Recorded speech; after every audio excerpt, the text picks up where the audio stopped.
Olá, meu nome é Pedro e esta aqui é a vida de um notívago comum.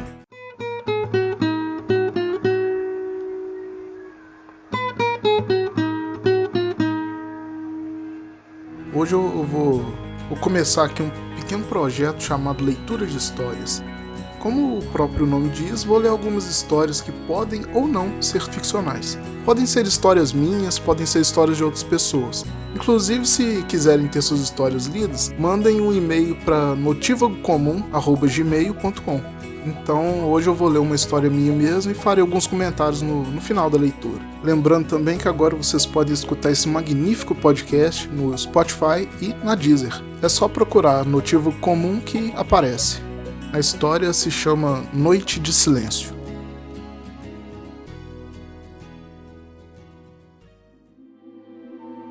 Ontem eu enfrentei a minha primeira noite de silêncio. A princípio pensei que eram apenas boatos, uma dessas lendas urbanas misturadas com histórias de terror que contam para instigar o medo nas crianças e fazê-los se comportar. A lenda do homem do saco, do lobisomem na quaresma, dos escravos fantasmas que ainda assombram as casas às quais serviram, para mostrar a alguém que ainda há um tesouro enterrado em algum lugar. Você sabe do que eu tô falando. Sinceramente, eu só percebi que era realmente uma noite de silêncio quando já estava preso nela. O primeiro sinal, na hora ainda desconhecido por mim, foram os latidos repentinos dos cachorros da vizinhança. O motivo de eu não ter me atentado a isso é bem simples. Sempre há um gato quando começam a latir. E sim, 5 segundos depois, pude ouvir os miados distantes de algum gato que já fugia. O segundo sinal, cerca de 1 hora depois, foi a quietude repentina. Antes havia o barulho das folhas balançadas pelo vento, algum cachorro que ainda latia ao longe, vozes dos vizinhos que conversavam na rua. De repente, tudo sumiu. Ainda assim, julguei serem fatos corriqueiros. Afinal, o vento para de soprar, cachorros param de latir e vizinhos voltam para suas casas. Mas não era um silêncio comum, de qualquer forma. O terceiro sinal foram os barulhos estranhos, uma espécie de chiado produzido por ventoinhas, para ser exato. O que me deixou apreensivo foi que esse barulho não vinha de lugar algum. Não havia ventoinhas por perto e o barulho só aparecia quando eu colocava minha mão esquerda em formato de concha no ouvido. E sim, só o lado esquerdo. Tentei trocar a mão e tentei trocar o ouvido. Nada. Testei a mão e o ouvido esquerdos. Chiado. Só então eu percebi que havia entrado em uma noite de silêncio. O som parou.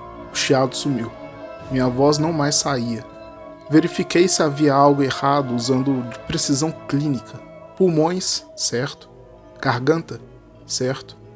Até mesmo um exercício para cordas vocais. Tudo certo. Definitivamente era algo sobrenatural. Já tinha ouvido essa história várias vezes.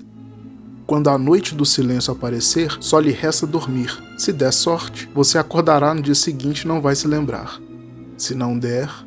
Essa última parte sempre me foi um mistério. Quando perguntava para minha avó o que vinha depois, ela apenas me sorria e dizia que eu entenderia se presenciasse uma noite de silêncio. Pelo medo incutido nessas palavras, obviamente eu nunca mais quis nem ouvir falar dessa noite do silêncio. Ou talvez quisesse, justamente pelo medo. O que me esperava na noite do silêncio não era nenhum monstro saído de um conto de fadas. Não havia o homem do saco, não havia Cuca, não havia o fantasma de escravo, não havia nada. Era apenas silêncio. E ainda assim eu podia ouvir. Era um silêncio tão abissal que poderia facilmente destruir a sanidade de alguém. Quebrar o coração em 1000 pedaços que cairiam sem nenhum ruído. Estilhaçar a alma em fragmentos microscópicos que se espalhariam no ar, também sem som algum. Era um silêncio poderoso, tinha uma presença esmagadora. O ar ficou pesado. E não havia nada no ar além de seus componentes comuns. Eu conseguia respirar normalmente, mas me sentia sufocado. O ar entrava e meu corpo absorvia, mas eu não sentia. Ah, será essa a tão falada morte? Cheguei a pensar com todas as forças. Mas como morri? Espera, eu morri mesmo? Eu também não via mais luz alguma, e ainda assim podia enxergar. Isso contradiz as leis da física, mas é como se essa noite silenciosa operasse em um plano à parte, onde tais leis não se aplicavam. Tudo parecia irracional, só o que me restava era o pensamento. Todos os meus outros sentidos estavam comprometidos pelo silêncio que abraçava o meu entorno. Não havia cor, não havia som, não havia nada. Nada. Senti meu corpo começar a estremecer. Parecia frio, mas não era. Medo, talvez. Mas lembro-me de estar tranquilo, tentando compreender o atual estado. Dizem que o medo é um dos poucos instintos humanos que foram preservados desde seus ancestrais. Que instinto não pode ser controlado. E, portanto, o medo não pode ser controlado. Medo. Um silêncio esmagador. Uma escuridão onde nenhuma luz poderia chegar. Então, ouvi algo. Ouvi algo vindo de dentro de mim, uma voz muito baixa, tão baixa que era impossível discernir o que falava. Articulei minha mão de modo côncavo e a levei ao meu ouvido esquerdo, talvez por ainda me lembrar do chiado que ouvi quando fiz o mesmo mais cedo. E então ouvi, e então entendi. Aquele era o mistério da noite silenciosa. Sorri e chorei. Ao final, os sons voltaram. O farfalhar das folhas tocadas pelo vento que rugia, os cachorros latindo esporadicamente. Também as luzes voltaram. O ar tornou-se fresco mais uma vez. Minha voz finalmente saiu.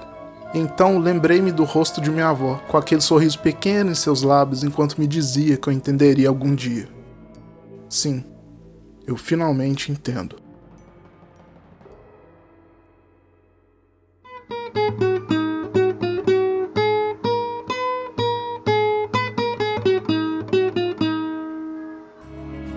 Essa foi uma história de mistério que eu escrevi em uma das minhas madrugadas em claro. Como podem imaginar, foi uma madrugada extremamente silenciosa. Eu não tive essa sensação de inquietação como eu descrevi na história, mas certamente foi uma noite bem estranha. Não é muito comum ser tão silenciosa igual eu falei na história, né?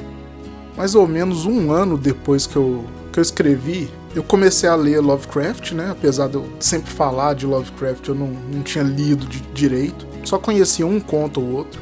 E aí eu percebi que tem algumas semelhanças, tipo a sensação de inquietação, um pouco de paranoia, um monstro que nunca realmente aparece, um mistério sem uma explicação aparente.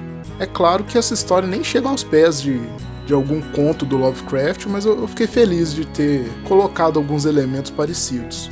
E, novamente, quem quiser ter sua história lida por mim, é só mandar um e-mail para notivocomum@gmail.com. E é isso. Obrigado por ter escutado até aqui e até a próxima.